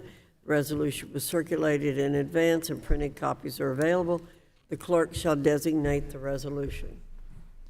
H.J. Res. 142, providing for congressional disapproval under Chapter 8 of Title 5 United States Code of the rule submitted by the Department of Labor relating to Retirement Security Rule, definition of an investment advice fiduciary. Without objection, the first reading of the resolution is dispensed with. Are there any members who wish to be recognized for further discussion on the resolution? Mr. Allen, you are recognized for 5 minutes. Thank you, Madam Chair, for including H.J. Res. 142 in today's markup. This bipartisan and bicameral Congressional Review Act joint resolution of disapproval is intended to stop the Biden Department of Labor's DOL finalized retirement security rule, also known as the fiduciary rule. In today's economic environment, saving for retirement has become an increasingly daunting challenge for many Americans. Under the Biden administration, we have witnessed a sharp rise in the cost of basic necessities, putting a significant strain on household budgets. On average, Americans are spending over $1,000 more per month than they were just 3 years ago, and real average weekly wages have declined by 4.4% since President Biden took office. As Joe Biden continues to jeopardize the financial health of our citizens, safeguarding retirement savings has become an urgent priority for working families. The Biden administration has shown that it is out of touch with reality by finalizing such an overly restrictive fiduciary rule that complicates financial planning through excessive regulation. This is why I am proud to lead the charge in the House to safeguard Americans' access to prudent financial advice and protect retirees and savers. This rule is nothing more than a revival of an Obama-era regulation that resulted in the Fifth Circuit Court of Appeals overturning the nearly identical rule in 2018. The Fifth Circuit Court of Appeals recognized that this type of regulation would undermine access to retirement products which are currently available. According to a Deloitte study, the similar 2006 Obama DOL fiduciary rule limited or eliminated financial advice to 10.2 million accounts. Furthermore, a Hispanic Leadership Fund study found that reinstating the 2016 rule would reduce retirement savings for 2.7 million individuals with incomes below $100,000 by an estimated $140 billion over 10 years. The DOL's comment process evidenced virtually no interest in public comments, a clear violation of the Administration Procedure Act. The Biden administration is telling us loud and clear that it does not care about American retirees and savers who have worked their entire lives in the hopes of enjoying the fruits of their labor. Madam Chair, the Biden administration has shown that it is okay with the harm this rule would cause to consumers. We must not stand by as the DOL imposes burdensome regulations at the expense of hardworking families trying to secure their financial futures. I urge the adoption of this resolution, and I yield back the remainder of my time. The gentleman yields back. Mr. Scott, you're recognized for 5 minutes. Thank you, Madam Chair. Madam Chair, I urge opposition to H.J. Res. 142, which nullifies the Biden-Harris administration's retirement security rule. The rule does something quite simple. It ensures that unscrupulous financial advisors can no longer rip off their retirement clients. Such advisors have been able to get away with doing so because the regulatory loopholes that date back nearly 50 years when most retirement assets were held in defined benefit plans managed by professionals. Employer-based 401k plans did not exist 50 years ago, and IRAs had just been established. Retirement savings landscape has changed significantly since then. Nowadays, those workers who participate in a retirement savings plan are more likely to contribute to a 401k. These workers are responsible for selecting and managing their investments as well as being attentive to fees and the ups and downs of the stock market. It falls on workers to ensure that they don't outlive what they've saved. Now, we're clearly living in a do-it-yourself retirement savings world, so it's no surprise that workers seek professional advice when it comes to making retirement investments decisions, particularly when it comes to rolling over their assets. Rollovers are often the biggest one-time financial decisions that workers and their families will ever make. When seeking out retirement investment advice, workers fully expect that they will receive information that is in their best interest. Yet that's not always the case. Unscrupulous advisors can steer their retirement clients to particular financial products with high fees that is profitable for the advisors, even though it may not be in the best interest of the client. This is called conflicted advice, and it has a huge cost and huge consequences for retirement savers and their families. According to the Obama administration, conflicted advice costs retirement savers up to $17 billion in losses every year. President Biden's Council on Economic Advisors estimated that conflicted advice on the sale of one product, the fixed indexed annuity, may cost workers as much as $5 billion in retirement savings every year. In January, the Health Subcommittee held a hearing on the retirement security rule. The Democratic witness shared stories about proud workers who had played by the rules and sacrificed to build their retirement nest eggs, only to lose substantial portions of it because of conflicted advice. Our witness said, and I quote, "The difference between getting conflicted retirement advice and receiving advice that's in the investor's best interest is sometimes the difference between the retiree being able to visit their grandkids or not. The difference between being able to afford a retirement home close to their children or living with them," close quote. Fortunately, the Biden-Harris administration recently finalized a sensible, narrowly tailored retirement security rule that ensures that workers are actually receiving what they believe they're already getting, retirement advice that's in their best interest. Retirement security rule fixes a broken status quo that has been harming workers and their families and will result in significant benefits for retirement savers.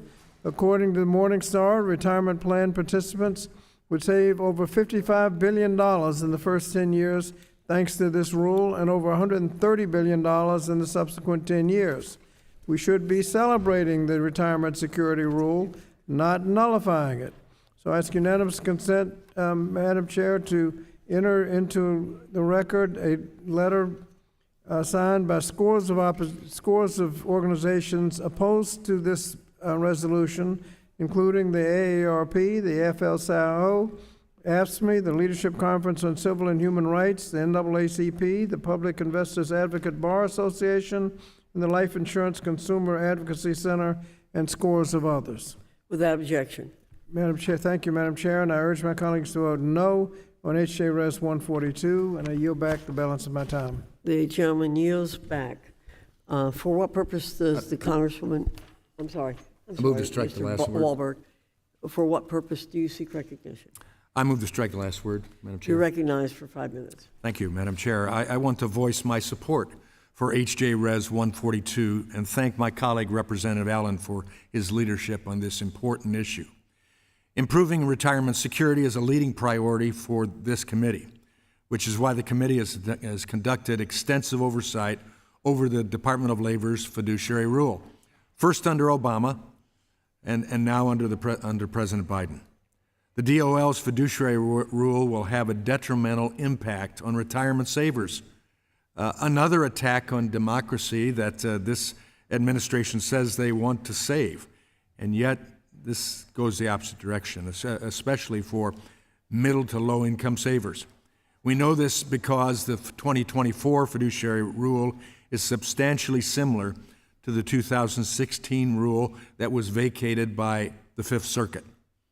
A Hispanic Leadership Fund study found that reinstating the 2016 rule would reduce retirement savings by 2.7 million individuals with incomes below $100,000 by an estimated $140 billion over 10 years.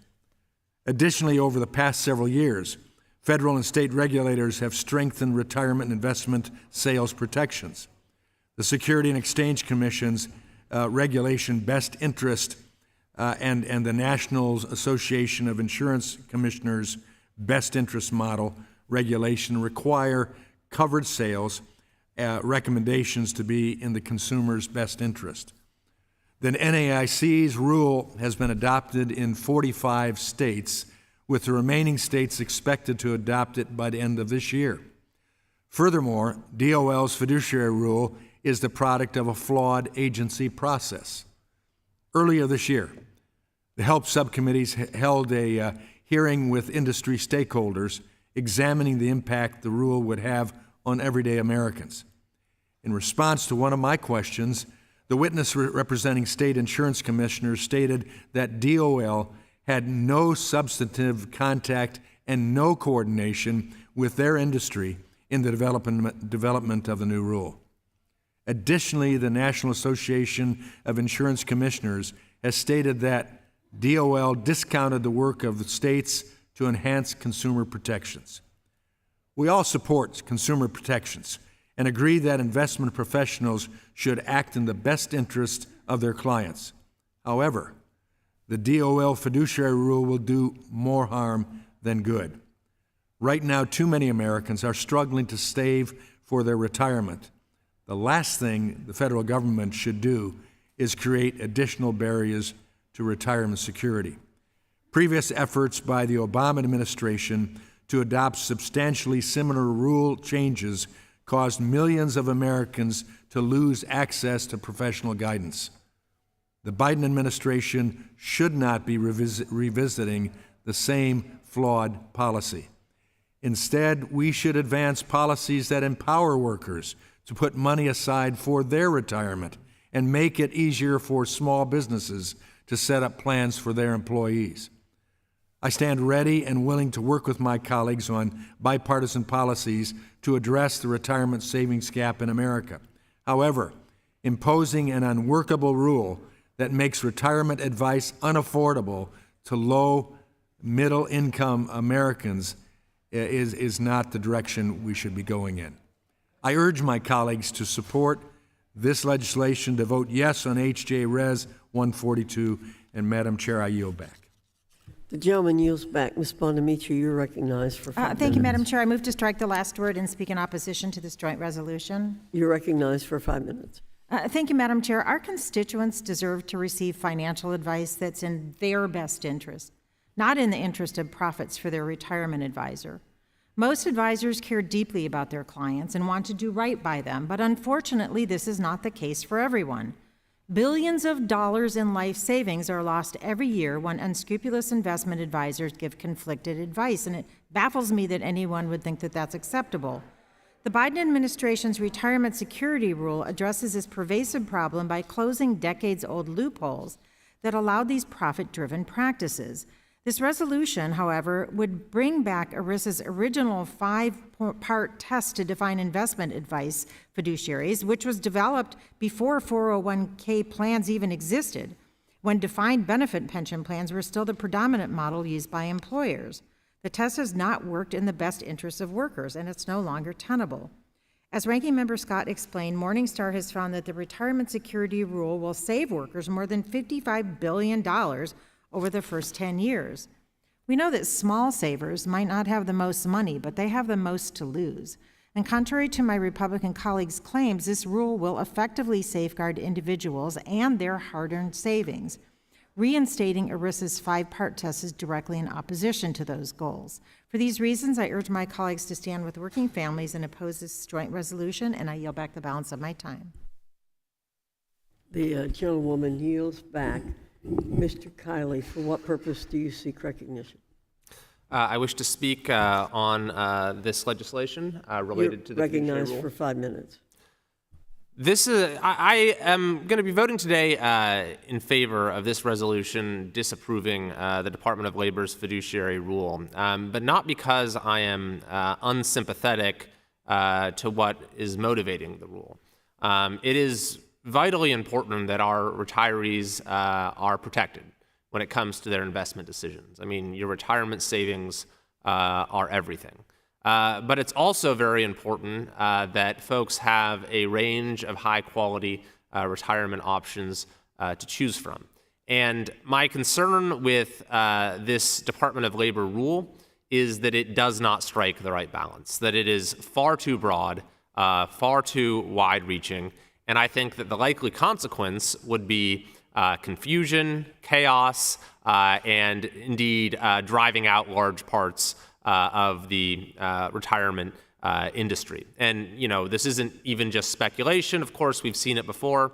In 2016, the Department of Labor put forward a similar rule to expand regulations on investment advice under ERISA. The rule was brought to court, and the U.S. Court of Appeals for the Fifth Circuit did vacate it. So retirees need to be protected, but also need to have access to appropriate savings vehicles. And so a crafted regulation, a well-considered regulation needs to advance and balance both of those goals, and that's not what this regulation does. Indeed, there are estimates, for example, from the Hispanic Leadership Fund that if the 2016 rule were reinstated, then retirement savings of 2.7 million individuals below $100,000 could be lost, and so, or could be reduced. And so this is a rule that is probably going to have a disproportionately adverse impact on middle class and low income investors. And so that's the reason that I cannot support the rule, and why I think this resolution disapproving it is well advised and is in the interest of retirees. But I look forward to working with all stakeholders on conversations going forward as to how we can better strike this balance to protect our retirees and give them the best opportunity for a secure and prosperous retirement. I yield back. Thank you, Mr. Kiley. Ms. Hayes, you're recognized for 5 minutes. Thank you. I move to strike the last word. You're recognized for 5 minutes. As an American, if you work hard and save responsibly, you should be able to retire with dignity. Unfortunately, not everyone has the best information to save and invest appropriately for retirement. In February, the Subcommittee on Health, Employment, Labor, and Pensions held a hearing on the retirement security rule proposed by the Department of Labor. Through this rule, the department seeks to protect Americans from being misled about their investment opportunities. One of the witnesses in that hearing testified that as many as 97% of those saving for retirement believed their financial professionals were also their fiduciaries, meaning every decision they made was in the best interest of their clients. Sadly, we know that is not the case. Many who are working hard to save for their retirement are receiving conflicting advice that is not in their best interests, which can be the difference between struggling to pay bills and a worry-free retirement. It is important to note, however, that many financial advisors are working in the best interest of their clients. We just want to make sure that all seniors are protected. 1/3 of advisors, including more than 1,500 in Connecticut, voluntarily certify as a fiduciary through the Certified Financial Planners Board. Saving for retirement can be challenging regardless of your income or level of knowledge. It takes tremendous trust to provide your personal financial information to someone and give them control over your future by making investments on your behalf. The 5-part test used to determine whether someone is an investment advice fiduciary under the Employment Retirement Security Act is outdated. It predates the 401k by 3 years and widespread investments in IRAs by over 2 decades. This is why the rule is long overdue. It is a good practice to update laws and regulations to better reflect the times that we are living in. I'm disappointed that the majority would not do more to ensure that hardworking Americans are not taken advantage of. I urge my colleagues to oppose this legislation, and I yield back. Thank you, Ms. Hayes. Are there any other members who wish to speak on the amendment? There being no further, on the resolution, there being no further discussion on the resolution, the committee will now move to amendments. There being no amendments, the question now occurs on the resolution of HJ Res 142. All in favor say aye. Aye. All opposed, no. No. In the opinion of the chair, the ayes have it and the resolution is agreed to. The gentleman from Virginia requests a recorded vote. A roll call vote is ordered pursuant to the chair's previous announcement. This vote will be postponed. Pursuant to the previous order, the chair declares the committee in recess, subject to the call of the chair. We will reconvene promptly at 3:45. Thank you. The committee stands in recess.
And I think we got a critical mass. Okay, let's go.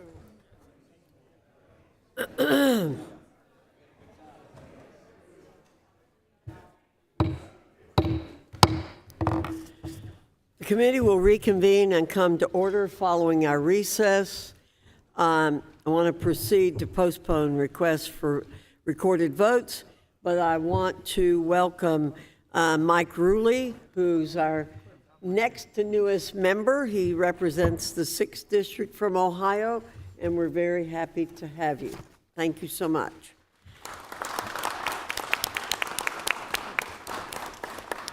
I now entertain a motion to report the bill H.R. 8932 and recognize, well, Ms. Houchin, except I don't see her.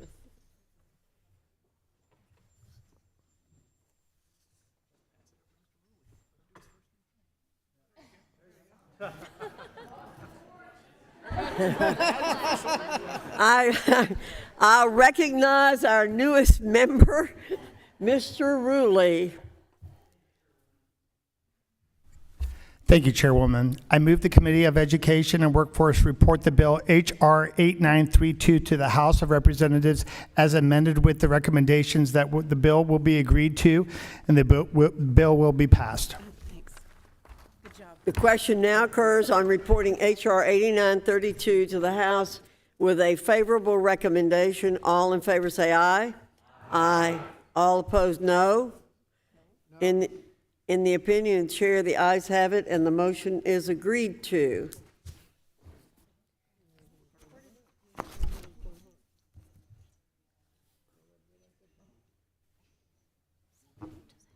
Well, I'm waiting for him. He's not saying. We have to do one. We have to do one. Okay. All right. Mr. Scott requests a recorded vote. Okay. I request a recorded vote, Madam Chair. A recorded vote has been requested. The clerk will call the roll. Ms. Fox. Aye. Ms. Fox votes aye. Mr. Wilson. Mr. Thompson. Aye. Mr. Thompson votes aye. Mr. Wahlberg. Aye. Mr. Wahlberg votes aye. Mr. Grothman. Ms. Stefanik. Ms. Stefanik votes aye. Mr. Allen. Mr. Allen votes aye. Mr. Banks. Mr. Banks votes yes. Mr. Comer. Mr. Comer votes yes. Mr. Smucker. Mr. Smucker votes aye. Mr. Owens. Mr. Good. Mr. Good votes aye. Ms. McLean. Ms. McLean votes aye. Ms. Miller. Ms. Miller votes yes. Ms. Steele. Ms. Steele votes aye. Mr. Estes. Mr. Estes votes aye. Ms. Slatlow. Mr. Kiley. Mr. Kiley votes aye. Mr. Bean. Yes. Mr. Bean votes yes. Mr. Burleson. Yes. Mr. Burleson votes yes. Mr. Moran. Aye. Mr. Moran votes aye. Ms. Chavez-Dreamer. Ms. Chavez-Dreamer votes aye. Mr. Williams. Mr. Williams votes aye. Ms. Houchin. Ms. Houchin votes aye. Mr. Ruley. Mr. Ruley votes yes. Mr. Scott. No. Mr. Scott votes no. Mr. Calva. Mr. Courtney. Mr. Courtney votes aye. Mr. Sablon. Mr. Sablon votes no. Ms. Wilson. Ms. Bonamici. Ms. Bonamici votes yes. Mr. Takano. Mr. Takano votes no. Ms. Adams. Ms. Adams votes no. Mr. Saunier. Mr. Saunier votes no. Mr. Norcross. Mr. Norcross votes yes. Ms. Jayapal. Ms. Wild. Ms. Wild votes yes. Ms. McBath. Ms. McBath votes yes. Ms. Hayes. Ms. Hayes votes yes. Ms. Omar. Ms. Omar votes no. Ms. Stevens. Ms. Stevens votes no. Ms. Ledger-Fernandez. Ms. Manning. Yes. Ms. Manning votes yes. Mr. Mervan. Mr. Mervan votes yes. Mr. Bowman. Madam Chair, how is Ms. Adams recorded? Ms. Adams is recorded as a no. And I think she voted yes. Ms. Adams votes yes.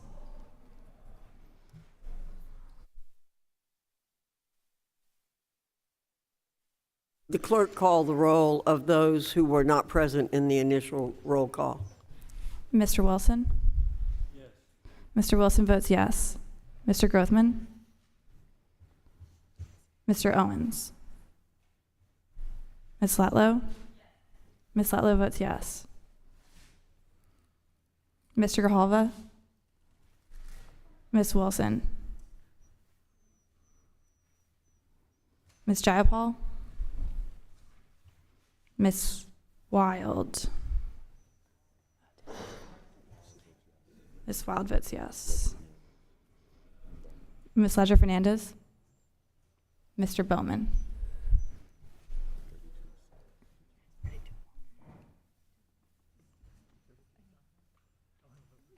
Madam Chair, how is Mr. Norcross recorded?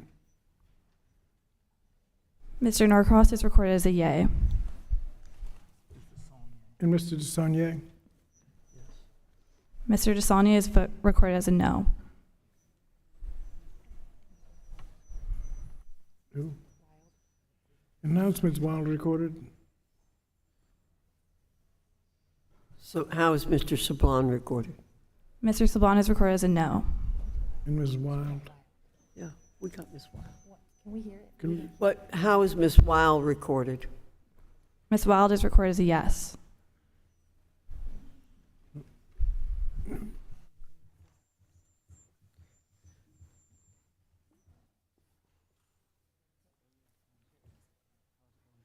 How is Mr. Burgess recorded? Sorry, Mr. Owens recorded. Mr. Owens is not recorded. Mr. Owens votes yes. How is Mr. Grothman recorded? Mr. Grothman is not recorded. Mr. Grothman votes yes.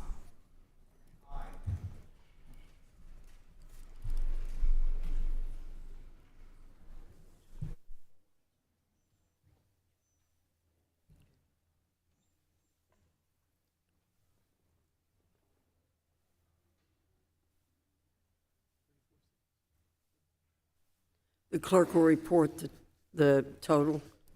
Madam Chair, on this vote, there are 34 ayes and 6 nays. The ayes have it. The motion's agreed to. H.R. 8932 is ordered, reported to the House of Representatives. The chair notes for the record a quorum is present. Ask unanimous consent that staff be authorized to make necessary technical and conforming changes to the resolution without objection. So ordered.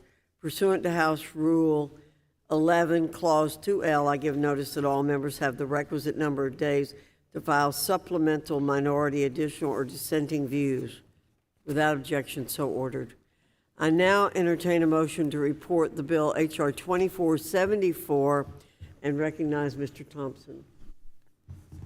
Thank you, Madam Chair. I move the Committee on Education and Workforce report the bill H.R. 2574 to the House of Representatives as amended and with the recommendation that the bill be agreed to and the bill do pass.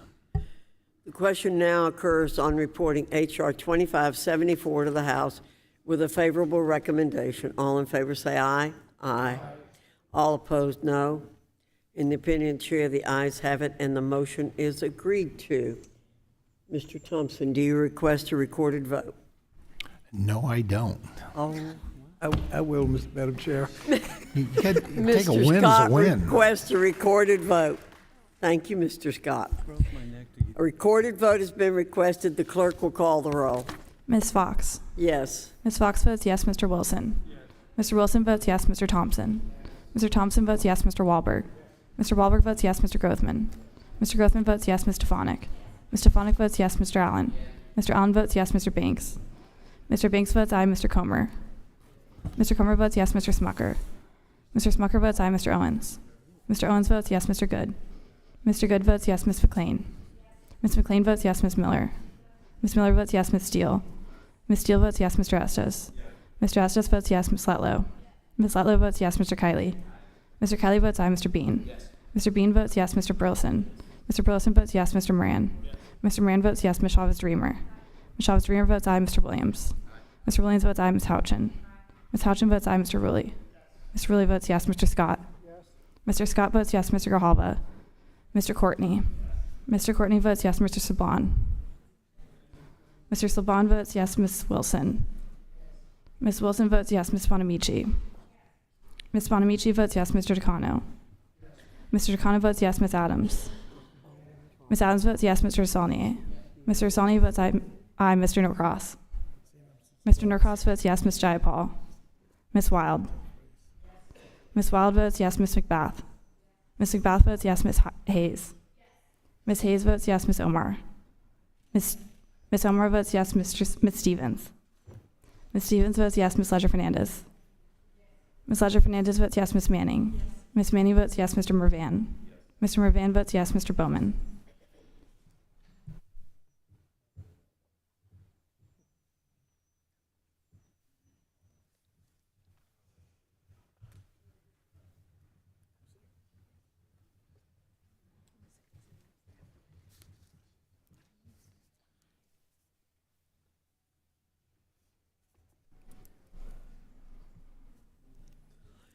The clerk will report the tally. Madam Chair, on this vote, there are 42 yeas and 0 nays. The ayes have it, and the motion is agreed to. H.R. 2574 is ordered reported in the House of Representatives. The chair notes for the record that a quorum is present. I ask unanimous consent that staff be authorized to make necessary technical and conforming changes to the resolution. Without objection, so ordered. Pursuant to House Rule 11, Clause 2L, I give notice that all members have the requisite number of days to file supplemental, minority, additional, or dissenting views. Without objection, so ordered. I now entertain a motion to report the bill H.R. 6319 and recognize Ms. Chavez-DeRemer. Thank you, Madam Chair. I move the Committee on Education and Workforce report the bill H.R. 6319 to the House of Representatives as amended and with the recommendation that the bill be agreed to and the bill do pass. The question now occurs on the reporting H.R. 6319 to the House with a favorable recommendation. All in favor say aye. Parliamentary inquiry, did you say as amended? I did not. Yes, as amended. Question now occurs on reporting H.R. 6319 as amended to the House with a favorable recommendation. Let me say to the committee that we have to have a recorded vote in order to report the bill to the House. So first we'll have a verbal vote. All in favor say aye. All opposed, no. In the opinion of the chair, the ayes have it, and the motion is agreed to. Mr. Scott requests a recorded vote. A recorded vote has been requested. The clerk will call the roll. Ms. Fox. Aye. Ms. Fox votes aye. Mr. Wilson. Mr. Wilson votes aye. Mr. Thompson. Mr. Thompson votes aye. Mr. Wahlberg. Mr. Wahlberg votes aye. Mr. Grothman. Mr. Grothman votes aye. Ms. Stefanik. Ms. Stefanik votes aye. Mr. Allen. Mr. Allen votes aye. Mr. Banks. Mr. Banks votes yes. Mr. Comer. Mr. Comer votes yes. Mr. Smucker. Mr. Smucker votes aye. Mr. Owens. Mr. Owens votes yes. Mr. Good. Mr. Good votes yes. Ms. McLean. Ms. McLean votes aye. Ms. Miller. Ms. Miller votes yes. Ms. Steele. Ms. Steele votes aye. Mr. Estes. Mr. Estes votes aye. Ms. Letlow. Ms. Letlow votes aye. Mr. Kiley. Mr. Kiley votes aye. Mr. Bean. Mr. Bean votes aye. Mr. Burleson. Mr. Burleson votes aye. Mr. Moran. Mr. Moran votes aye. Ms. Chavez-Reamer. Ms. Chavez-Reamer votes aye. Mr. Williams. Mr. Williams votes aye. Ms. Houchin. Ms. Houchin votes aye. Mr. Worley. Mr. Worley votes yes. Mr. Scott. Mr. Scott votes yes. Mr. Grijalva. Mr. Courtney.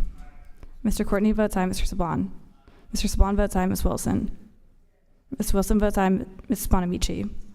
Ms. Bonamici votes aye. Mr. Takano. Mr. Takano votes aye. Ms. Adams. Ms. Adams votes aye. Mr. Saulnier. Mr. Saulnier votes aye. Mr. Norcross.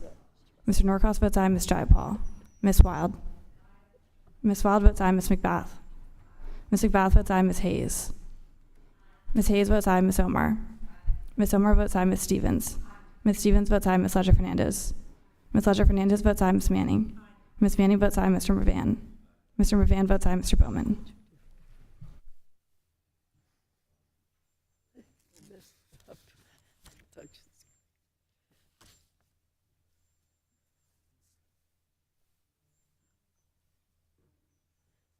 The clerk will report the tally. Madam Chair, on this vote, there are 42 yeas and 0 nays. The ayes have it. The motion is agreed to. H.R. 6319 is ordered reported to the House of Representatives. The chair notes for the record that a quorum is present. I ask unanimous consent that staff be authorized to make necessary technical and conforming changes to the resolution. Without objection, so ordered. Pursuant to House Rule 11, Clause 2L, I give notice that all members have the requisite number of days to file supplemental, minority, additional, or dissenting views. Without objection, so ordered. I now entertain a motion to report the bill H.R. 2941 and recognize Mr. Schmucker. Thank you, Madam Chair. I move the Committee on Education and Workforce report Bill H.R. 2941 to the House of Representatives as amended, and with the recommendation that the bill be agreed to and the bill do pass. The question now occurs on reporting H.R. 2941 to the House with a favorable recommendation. All in favor say aye. Aye. All opposed, no. In the opinion of the chair, the ayes have it. The motion is agreed to. Does anyone request a recorded vote? Mr. Scott has requested a recorded vote. The clerk will call the roll. Ms. Fox. Aye. Ms. Fox votes aye, Mr. Wilson.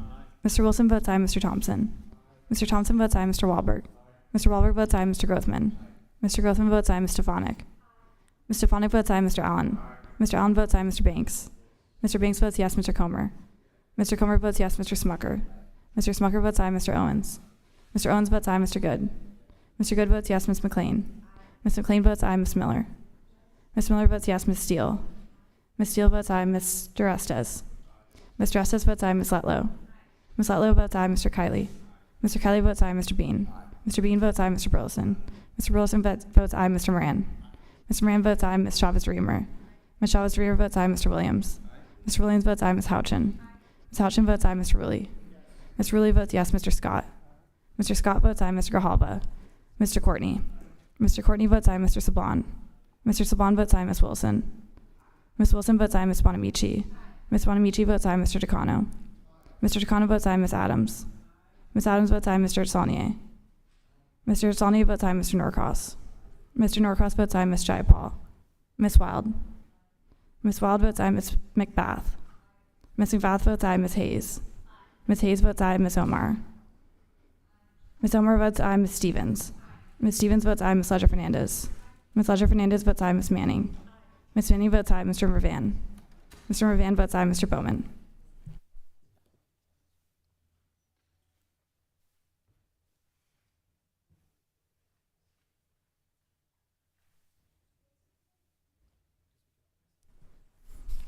The clerk will report the tally. Madam Chair, on this vote, there are 42 yeas and 0 nays. The ayes have it. The motion's agreed to. H.R. 2941 is ordered reported to the House of Representatives.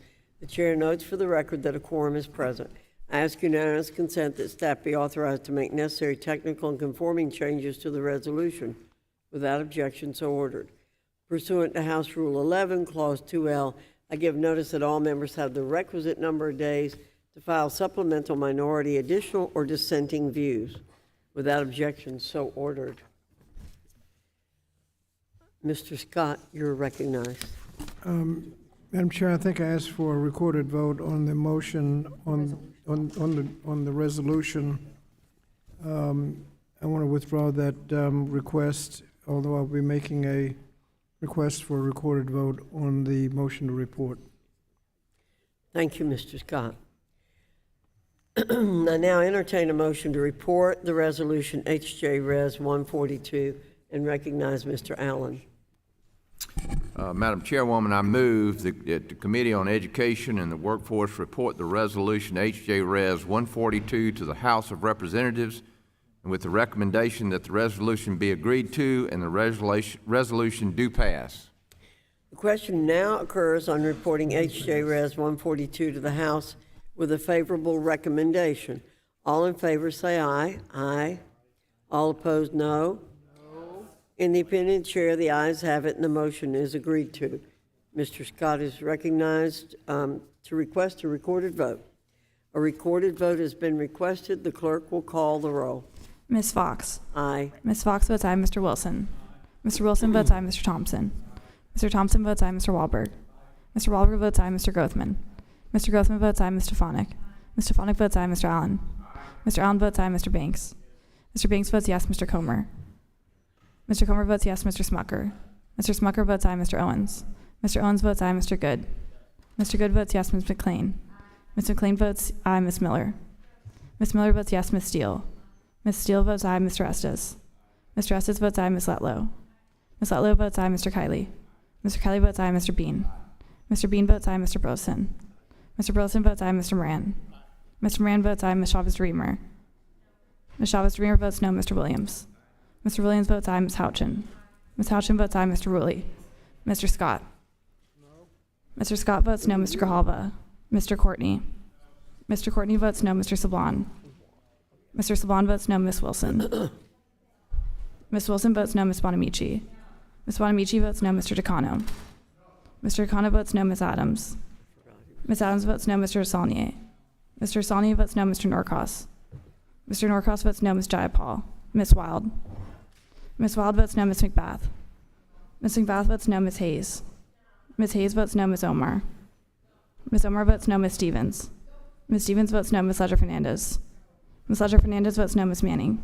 Ms. Manning votes no. Mr. Mervan. Mr. Mervan votes no. Mr. Bowman.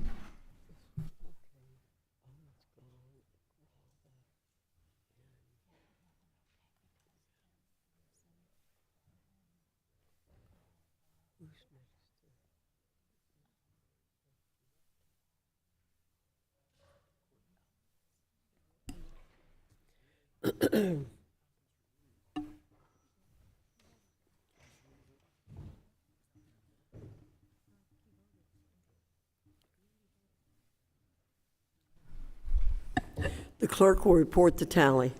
Madam Chair, on this vote, there are 23 yeas and 18 nays. The ayes have it, and the motion's agreed to.